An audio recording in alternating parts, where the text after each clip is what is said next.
All right, welcome back. We are continuing to look and see what great swimming looks like. We're discussing the general principles of how to swim fast, specifically how to minimize drag. And today we're going to talk about a little bit more difficult concept, which is that of maintaining alignment continuously throughout the stroke. And so the challenge is you can't really see it, but we're going to try to go through some videos and think about it conceptually. And so what it is it's athletes need to maintain their alignment as they shift from positions. And usually this requires a lot of really subtle changes in alignment and maintaining an effective way to move through the water, even though they're changing their position in the water. So when they're rotating or when they're undulating, they need to be able to maintain alignment as effectively as possible, even though they're shifting their position. And that can be really, really difficult. And even small and subtle changes can really add up to losses of speed. The challenge is you can't necessarily see them, but the athletes that are going to be more effective are going to be better at switching from position to position and do so in a way that maintains alignment. So what we'll go through is some of the danger areas that athletes experience. And even if we can't see these changes happening, we can appreciate that they do exist.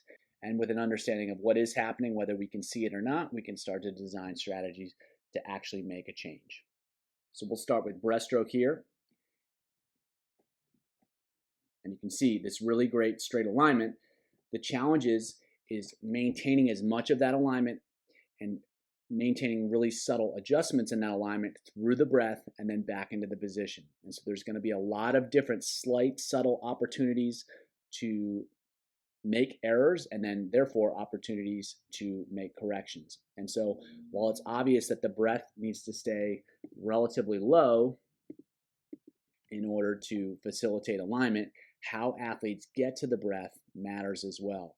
And it's going to be a lot of slight, subtle adjustments that make a big difference there. Likewise, how they return to the breath. It's not just the final position in alignment or the final position during the breath. It's that transition between them that need to be really effective too. And so athletes have to be tuned in to what they're feeling and how they're sliding through the water and if they're creating more drag than necessary as they go through that. And so we'll see the same thing at a little bit more speed here. And so again, it's not just that final position that the athlete gets into, and it's not just the final breathing position that they get it to, it's how are they managing that transition between the two.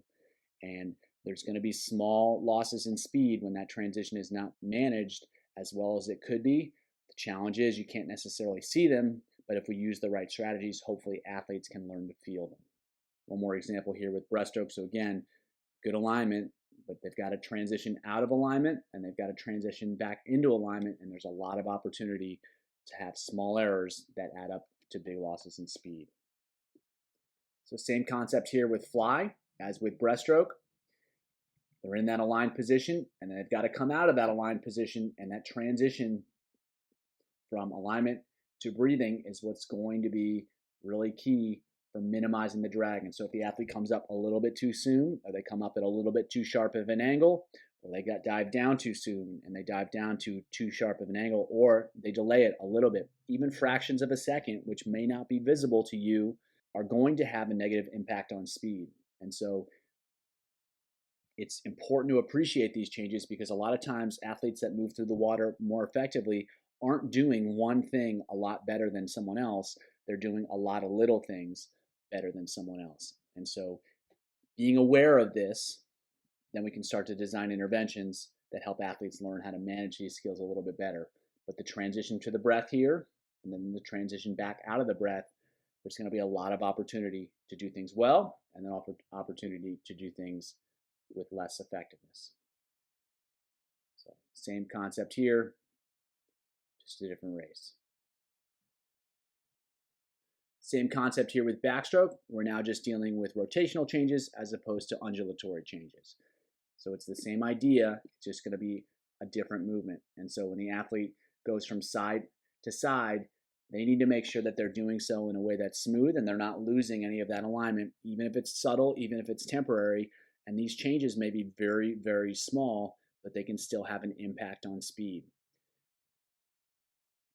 There's a lot of room for error when they shift positions, because if they don't shift them at quite the right time, or they shift out of alignment and then right back into alignment, that's still a delay in speed because of a loss of alignment.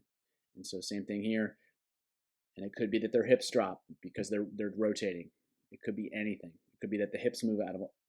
It could be that the kick moves out of alignment. It's a lot of different things that could go slightly wrong when athletes are trying to shift position. So it's not just about getting into a horizontal position.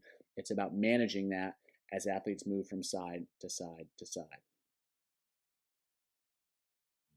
And sometimes this isn't necessarily a purely technical issue.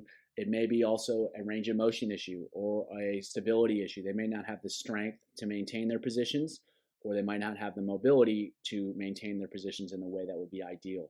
And so managing this process is really key. It's not just about getting into good positions, it's about staying in them and then transitioning effectively from position to position.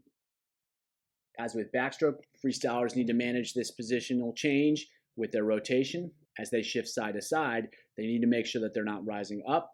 Need to make sure that they're not moving to the side at all. They need to make sure that everything is staying smooth and they're not losing any of their position that they've established as they make that transition. And so they may end up on a really good position when one arm enters the water, and they may end up in a really good position as the other arm enters the water. However, in between those two, they may lose that position even subtly and even slightly. And those changes add up over time. And so it's really important to appreciate that things can go wrong even if they end up in the right positions at the end of it. It's not just where they end up and where they start, it's how they transition in between those points. And we'll see the same thing here with an endurance athlete that is swimming at slower speeds. It's that transition from side to side, from side to side, making sure that the hips are staying at the surface. They're making sure that the whole spine is staying in a line and that there's not any extra activity that's creating more drag. And so again, it's going to be a subtle change. It's not going to be one that you can necessarily see, but that doesn't mean that it doesn't cause problems, because the consequence of drag is really significant, and even small changes can add up. And if athletes are making several small changes, that can add up to make a big difference. And so the challenge with these concepts in general is that you can't see them, and they're kind of transitory and they're instantaneous. And so it becomes challenging to coach these because you, one, can't even know for sure that they're happening, other than in some extreme cases, and athletes can't necessarily feel them happen. And so the strategy is often to use activities that help them really feel and perceive these changes, and a lot of times you need to use some sort of training equipment in order to make that happen. And just real briefly, I've touched on it in some other videos, is strategies that can be really helpful are ones such as overspeed, where the drag is really magnified. Another strategy can be used is either wearing shorts, and so that way they feel the resistance, they feel the water flowing over their hips, they have more awareness of their hips, and then when they take the shorts off, they can really feel the water flow over and they have more awareness of what's happening. And you can use the same strategy with a t-shirt over their upper body. These are pretty unconventional strategies, but we're trying to solve a problem that's not really generally appreciated, and because it's one that you can't see, it becomes really challenging to help athletes learn how to manage it themselves, because you can't necessarily coach it. They can still learn it, but they have to learn how to feel what they're doing, and you need to use some strategies that help get their attention. So I understand this isn't quite as clear cut as some of the other drag videos in terms of the impact of alignment with horizontal alignment, with lateral alignment, and then also the breathing, but I think that this is no less important, even if it's not particularly obvious. So hopefully that was helpful. Good luck with your coaching, and keep it simple.